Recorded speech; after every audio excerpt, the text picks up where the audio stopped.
broadcast on the same network that broadcast Unrivaled. Oh, the compare and contrast of these ratings are going to be fantastic. I can't wait to see that, right? Because Unrivaled teams, hold on now, they're supposed to be sort of like all-star teams, right? That's what I'm hearing with all these stars on these teams. TNT Sports just announced they've secured the broadcast rights for USA Basketball's World Cup qualifying games starting March 11th. Same network that's been broadcasting Unrivaled. And that comparison is about to get very uncomfortable for some people. Because we're looking at two leagues, same network, vastly different audience interest. The ratings contrast is going to reveal something the WNBA establishment doesn't want to talk about. I'm going to tell you, wouldn't shock me. Keep in mind, Unrivaled games are like 70,000 to 130,000 viewers. Wouldn't shock me to see 500,000 viewers on one of these games.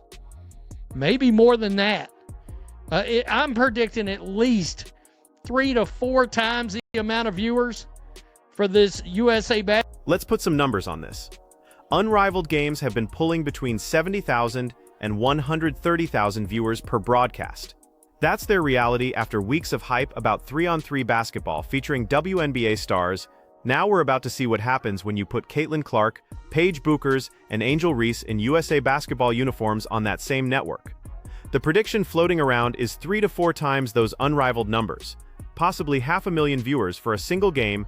It has put her out for USA Basketball. This unbelievable opportunity, and now she's out. Sonia Cintron, out. Injury. We'll get to that in a second, because, by the way, Indiana Fever PR has put out a statement about Aliyah Boston's injury. Kind of worried about it. Like, is playing in that Bush League going to end up costing the Fever a major... But here's where this story takes a turn. Aliyah Boston was supposed to be on that USA Basketball roster. She was one of the key players selected for the World Cup qualifying tournament in San Juan, Puerto Rico. Past tense, because her run with Unrivaled just ended her opportunity to represent her country. She's out with an injury sustained playing in that league. Sonia Cintron is also out. USA Basketball announced today that Monique Billings and Ray Burrell are replacing them on the roster. Fever PR. Chloe Peterson put this out. Fever PR, quote, Aliyah Boston will return to Indianapolis for further evaluation. Additional updates will be provided as they become available. Can you imagine if we lose her because of freaking Unrivaled? And tell me again. Indiana Fever PR released a statement through Chloe Peterson that should concern every Fever fan. Quote, Aliyah Boston will return to Indianapolis for further evaluation.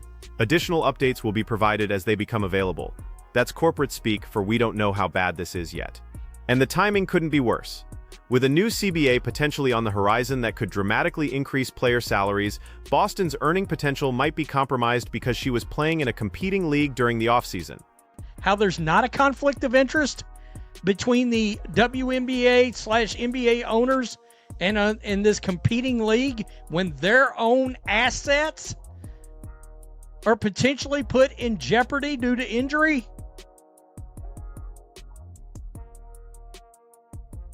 I mean, come on. It is absolutely, positively a conflict of interest. Especially when... This raises the fundamental question that nobody in the WNBA front office wants to address directly. How is there not a massive conflict of interest when NBA and WNBA team owners are financially backing a competing league where their own contracted assets are at risk? The Indiana Fever's franchise cornerstone is now sidelined for evaluation because of an injury sustained in Unrivaled. That's not a hypothetical conflict, that's a direct financial impact on the Fever's ability to compete next season. The team's investment in Boston is now in jeopardy because of a league that NBA ownership groups helped fund. FIBA men's and women's tournaments. So now we know, folks, how you are going to be able to watch these games. All right, so here we go. Live coverage will tip off later this month with the FIBA Women's Basketball World Cup qualifying tournament in San Juan, Puerto Rico, March 11th through the 17th. featuring USA Basketball with 2024 gold medalist, blah, blah, blah, blah, blah, blah, blah. Additionally, superstars Caitlin Clark, Paige Bueckers, Angel Reese are expected to make their highly anticipated senior national team competitive debut. TNT Sports secured exclusive U.S. English language broadcast rights to FIBA men's and women's tournaments through a multi-year deal. This means we now know exactly how to watch every USA basketball game starting later this month. March 11th, USA vs. Senegal on True TV and HBO Max. March 13th, Puerto Rico vs. USA in primetime, same platforms. March 14th, USA vs. Italy. March 15th, New Zealand vs. USA, and then March 17th at 4:45, Spain vs. USA moves to the main TNT channel plus HBO Max. 5 games in 1 week, all featuring the most anticipated roster in USA basketball history. Here we go. Here we go. Wednesday, March 11th, we got USA versus Senegal, True TV, HBO Max. We've got Puerto Rico versus USA.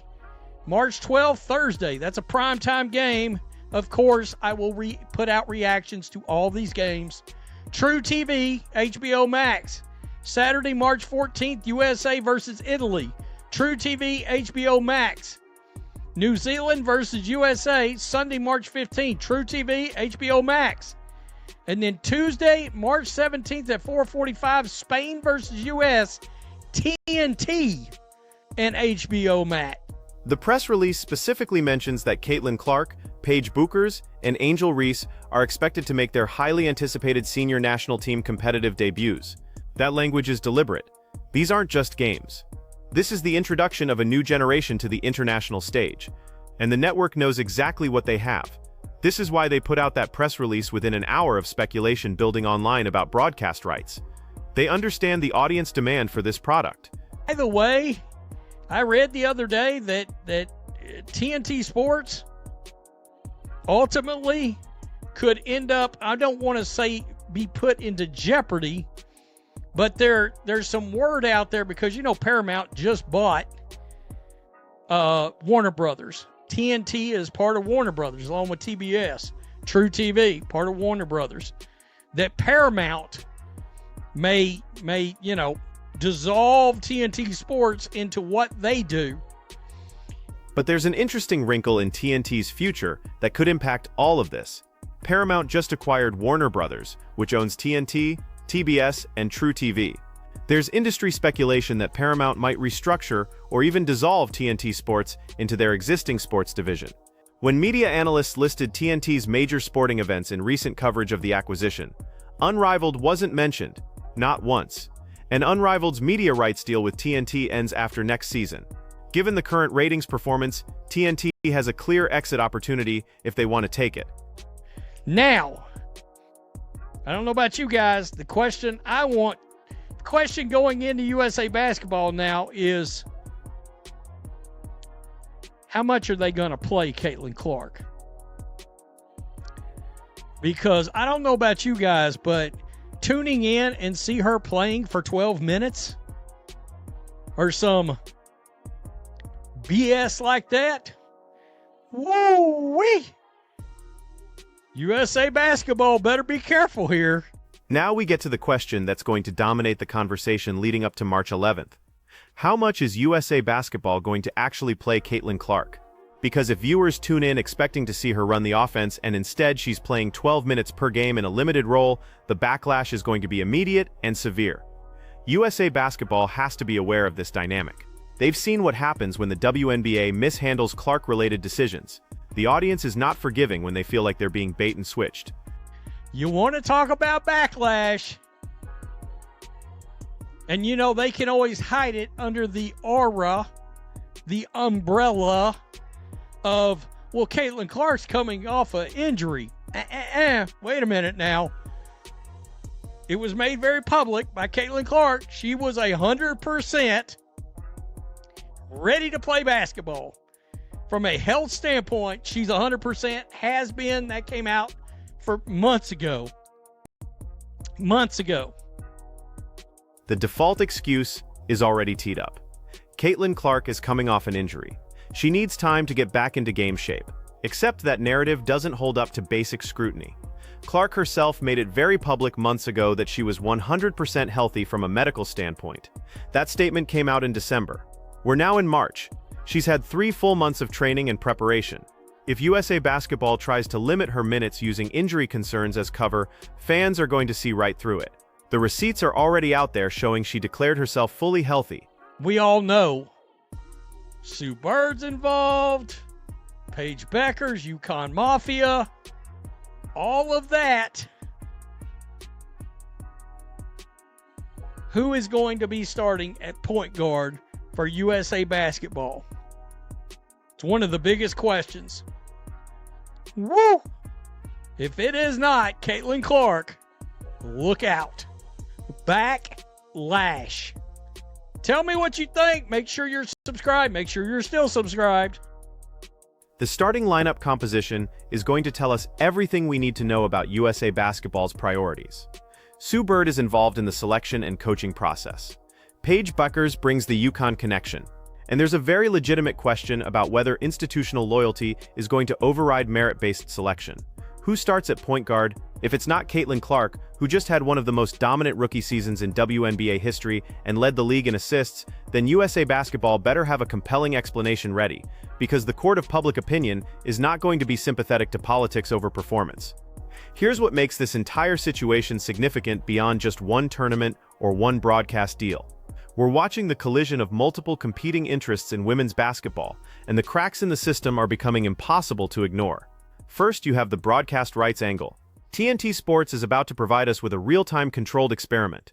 Same network, same time slots, similar marketing push. The only variable is the product on the court.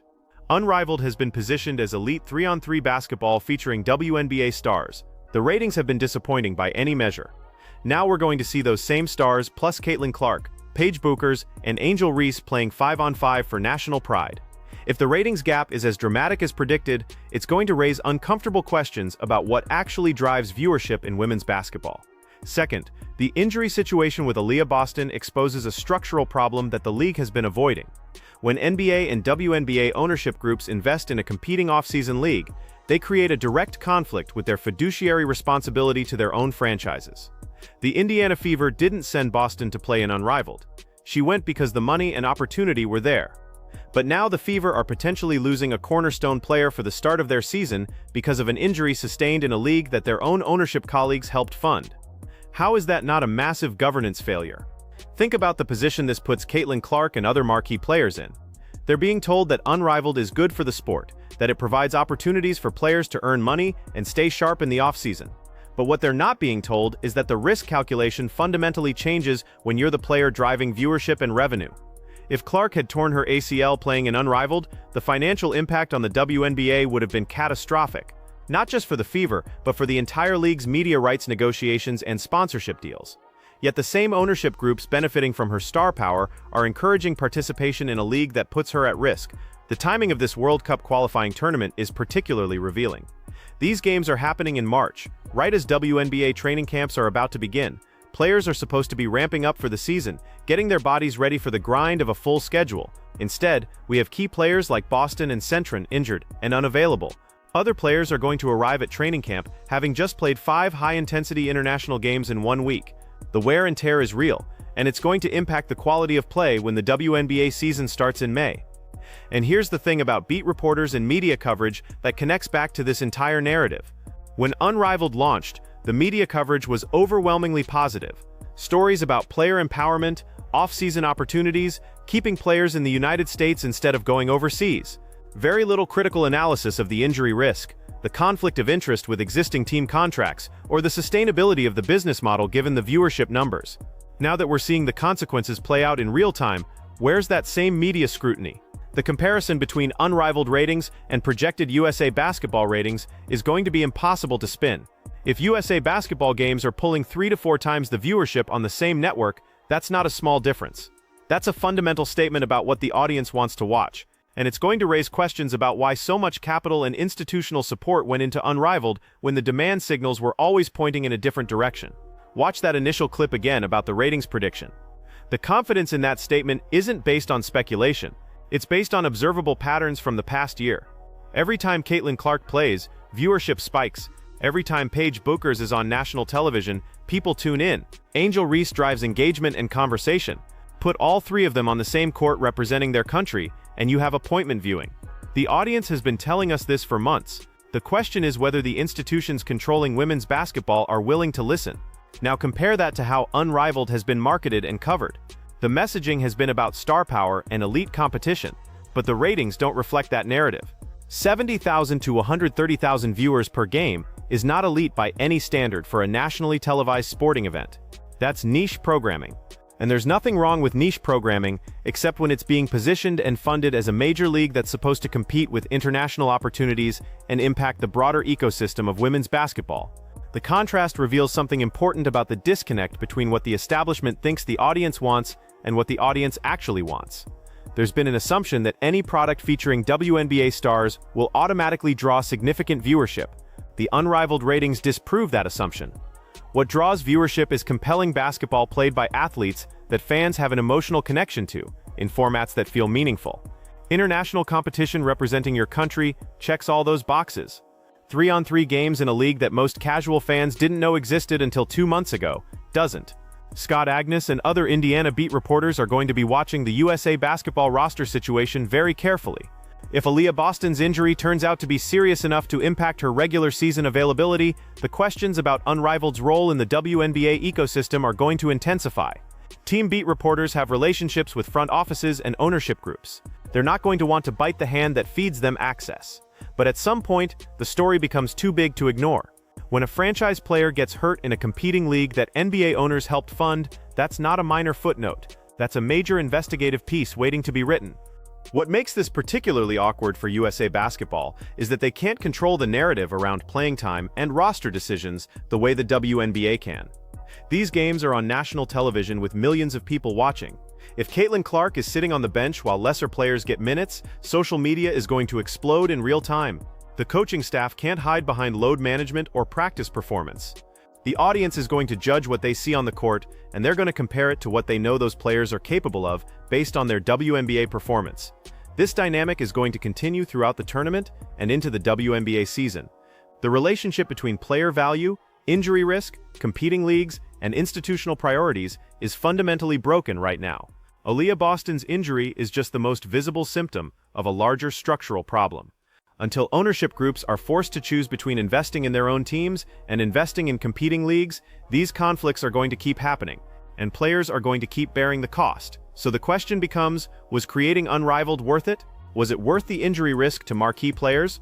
Was it worth the conflict of interest with existing team obligations? Was it worth the credibility hit when the ratings came in well below expectations?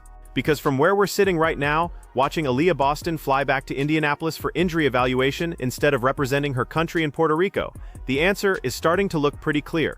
The establishment made a bet that they could create a new product and the audience would follow. The audience is telling them they bet wrong, and the players are paying the price. Let me know in the comments, should WNBA teams be allowed to have ownership stakes in competing leagues where their own players can get injured? And do you think Caitlin Clark starts at point guard for USA Basketball, or are we about to watch the same politics that kept her off the Olympic team play out again? Hit that subscribe button because we're covering every single one of these USA Basketball games with full reactions and analysis starting March 11th.